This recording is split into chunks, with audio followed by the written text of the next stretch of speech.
Татяна Желязкова Лолова, българска театрална, филмова и телевизионна актриса.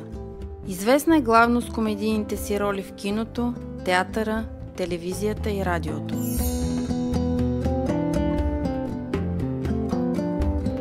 Родена е на 10 февруари 1934 г. в град София. Майка ѝ е от руско-украински происход, а баща ѝ Желязко Лолов е счетоводител. Той мечтаел тя да стане лекарка, но сцената била като магнит за Татяна.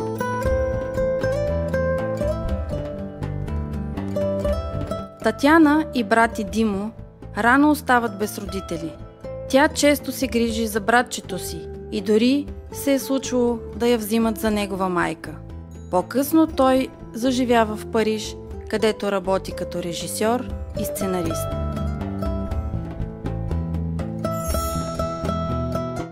Лолова завършва актьорско майсторство в класа на професор Стефан Сърчаджиев през 1955 г.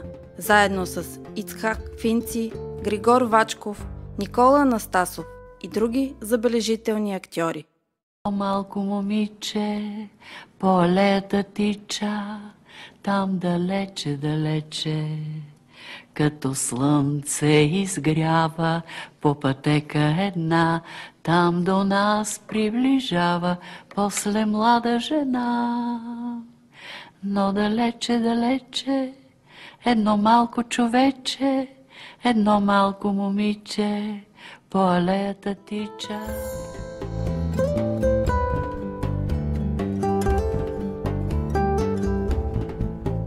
Актрисата признава, че от началото на кариерата си мечтае да играе драматични роли, но още от първи курс всички забелязват комедийният ти талант, с който тя се превръща в звезда в родния театър и кино.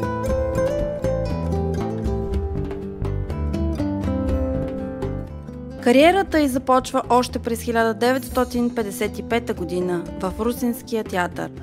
В края на 1957 тя става първата актриса, назначена в новосъздадения сатиричен театър, където се превръща в една от най-големите му звезди, заедно с легендите Георги Калоянчев, Георги Парцалев, Стоянка Мутафова и Григор Вачков. През 1978 г. тя напуска сатирата и се премества в театър София, за да играе драматични роли. Играе на сцената с успех цели 11 години.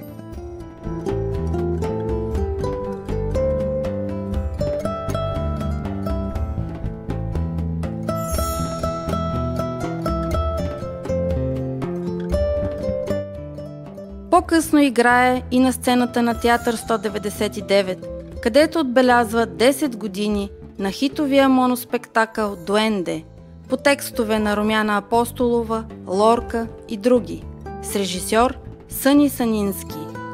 Лолова играе в спектакъла до 2017 година, като прави над 300 изиграни представления в България и чужбина.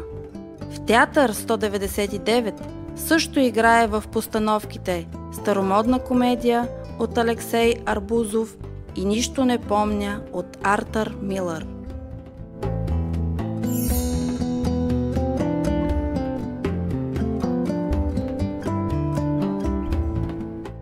Театърът. Той е основният виновник Таня Лолова да срещне голямата си любов Светослав Светославов Славето.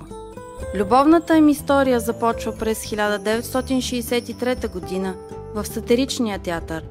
В същата година се ражда и техният син Сава.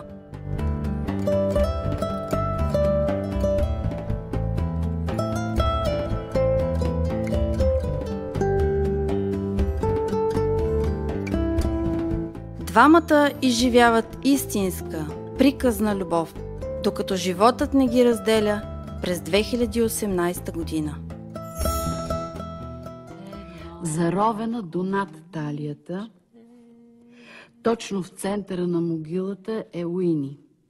Около 50 годишна, добре запазена, за предпочитане блондинка. пълничка, с голи ръце и рамене, силно деколтиран корсаж, едра гръд и огърлица от перли. Описал ме е Бекет. Привет, свещено светлина!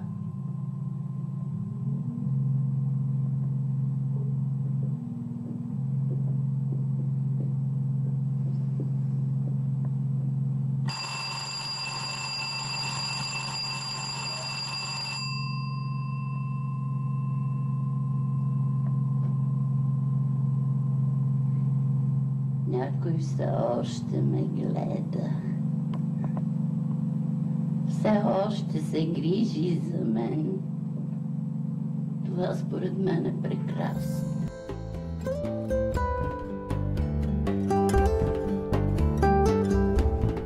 Татяна Лолова е актриса с широк диапазон на комедийно-сатиричното изображение.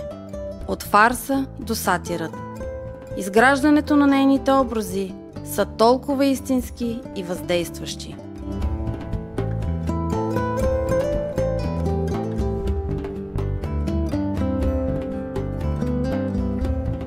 Най-запомнящите й роли са във филмите "Топло", "Опасен чар", "Сиромашко лято", "Бон шанс, инспекторе", "13-та годеница на принца", "Пътуване към Йерусалим", "Английският съсед", "Лили рибката", "Домашен арест".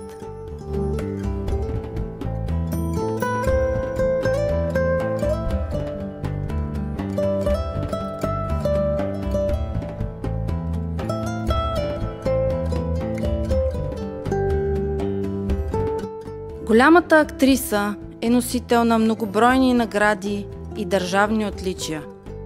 Сред тях са народен артист, Аскер, златен перперикон, златна бленда, златна липа, орден Стара планина, златна роза, а през 2021 година посмъртно икар за изключителен принос към изкуството.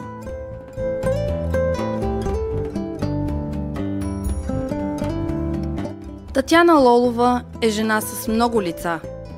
Актриса, майка, съпруга, баба, свекърва, приятел, муза. Тя е абсолютната любимка на поколения българи.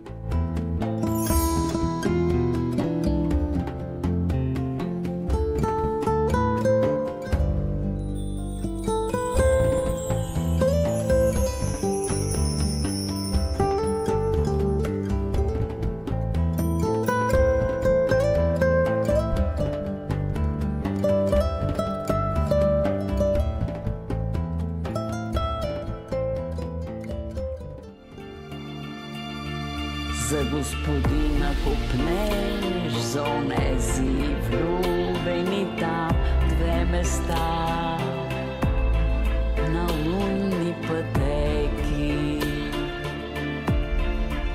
За господина купнеш, за онези влюбени там две места на лунни пътеки.